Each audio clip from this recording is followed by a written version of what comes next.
Folks, today I want to show you something called KFF foam. Hey, it's Wade. Welcome to the Shoemakers Academy. This is kind of a material that can be a little bit hard to find. This is polyurethane foam, and this is very commonly found in collars and tongues of modern athletic shoes. This is open cell, really quite soft, pliable. The foam that we have here is 8.5 by 11 sheets, and it has adhesive backing. Again, easy to cut and easy to stick in place. You know, here's a collar foam pattern, just like that. So where do you find this material? Right here, right?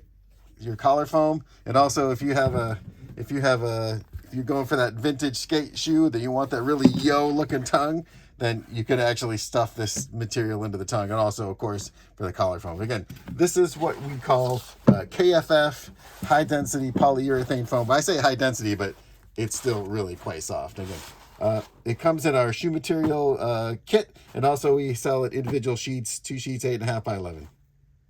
That's urethane foam.